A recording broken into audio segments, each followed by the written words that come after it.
Hello friends, I am Dr. Manisha Divre, Assistant Professor, KVN Naik College, Nasik. Friends, today we'll start the series of the videos for SYBSE Optics Physics Paper 2nd.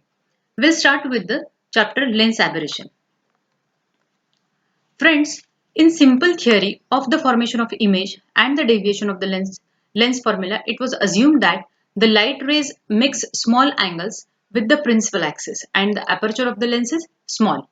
A point object gives point image. Friends, in actual practice, this condition is rarely satisfied. In optical instruments like microscope, telescopes, to collect the large amount of light and to increase the resolving power, the large aperture is necessary. So we have to consider the marginal rays. We not only have to consider the paraxial rays, but we have to consider the marginal rays also. As a result, the position, size, shape of the image is deviated from that given by the simple elementary theory. Such deviations are called as aberrations.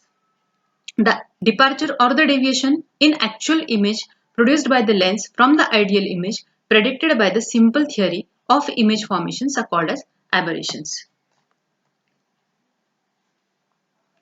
In general, we can define the aberration as the defects in the image formed by the mirrors of the lenses are known as aberrations. Now, these aberrations can be classified into two types, that is monochromatic aberration and chromatic aberration.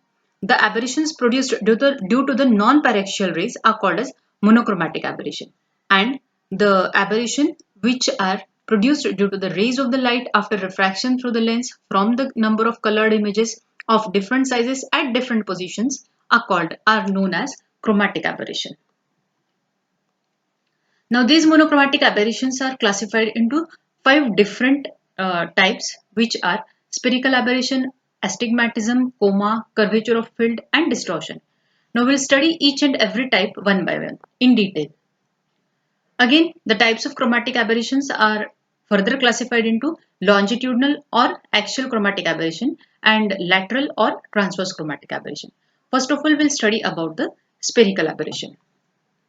Friends, from this figure, we can see that the point object O, which is situated on the axis of the thin lens, and as the aperture of the lens is very large, the rays of the light refracted through the different regions of the lenses, they do not come to focus at the single point. The paraxial rays after refraction meet at point IP, which is away from the lens, while marginal rays meet at point IM, which are nearer to the lens. Thus, for the given object, the image extends over the length IM/IP. Fine.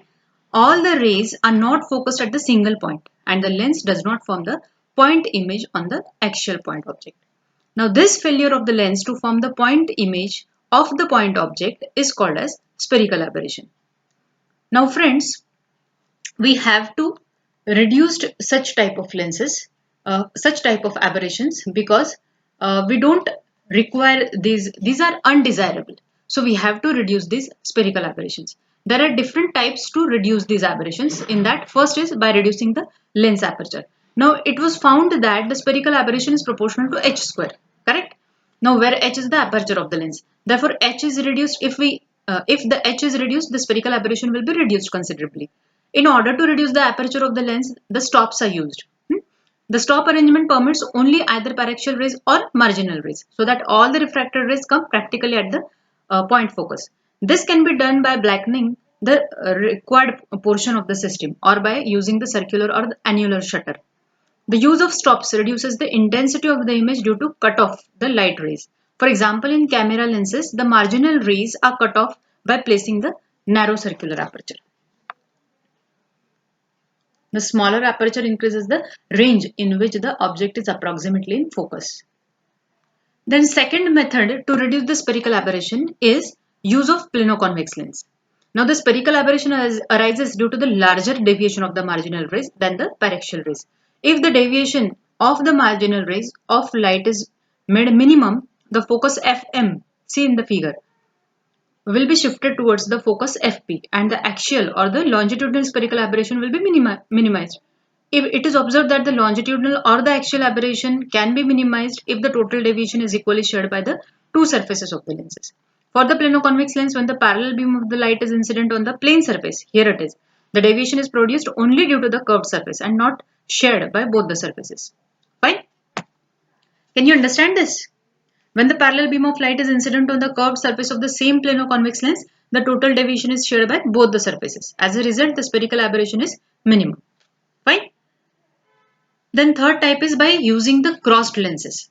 When the parallel beam of light is incident on the thin lens, the longitudinal or the axial spherical aberration produced by the lens is given by x is equal to p square in bracket k square mu cube plus k into mu plus mu, twice mu square minus twice m cube plus mu cube minus twice mu square plus 2 upon twice mu f into mu minus 1 bracket square into 1 minus k bracket square, where x is the longitudinal or the axial spherical aberration, p is the radius of the lens aperture, f is the second principal focal length of lens, mu is the refractive index of material of lenses, and k is equal to r1 upon r2, which are the radii of lenses.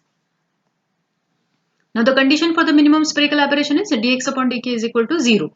Correct?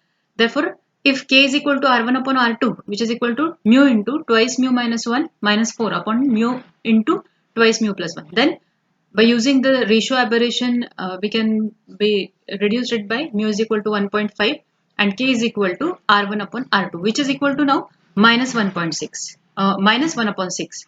Means what? If the refractive index of the material of the lens is 1.5, the spherical aberration will be minimum when r1 upon r2 is equal to minus 1 upon 6. This means that for the minimum spherical aberration, the lens must be bioconvex or bioconcave, and the radius of curvature of the lens on which the light is incident must be 1/6 of the radius of curvature of other surface. The lens having r1 upon r2 is equal to minus 1 upon 6 is called as crossed lens, and the crossed lens is, it should be noted that the spherical aberration produced by the crossed lens cannot be eliminated completely. Then fourth way to reduce the spherical aberration is by combining the suitable concave and the convex lenses. The longitudinal or the axial spherical aberration for the convex lens is positive, while the concave lens it is negative. By taking the suitable combination of convex and the concave lens, the spherical aberration can be minimized. This figure shows that the combination of convex and concave lenses which produces the minimum spherical aberration. Then next method is by using the combination of two plano-convex lenses separated by the finite distance. Now the condition for the minimum spherical aberration is that the deviation delta 1 and delta 2 produced by the two lenses must be equal to 0. Correct? So angle BAQ, see, you can see in this figure, angle BAQ is equal to angle FB F1. Correct? Or delta 1 is equal to delta 2 is equal to delta. But angle BAQ is equal to angle BF1F. Fine.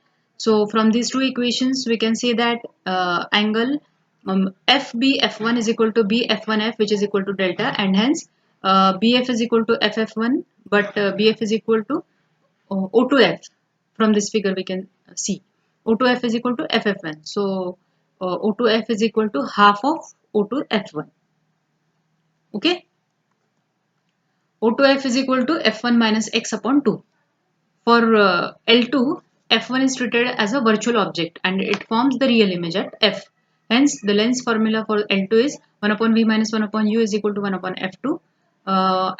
As we know the value of O2F and O2F1, we will substitute these values. So, it will become 2 upon F1 minus X minus 1 upon F1 minus X is equal to 1 upon F2. So, after solving this, we can write F1 minus F2 is equal to X. Thank you.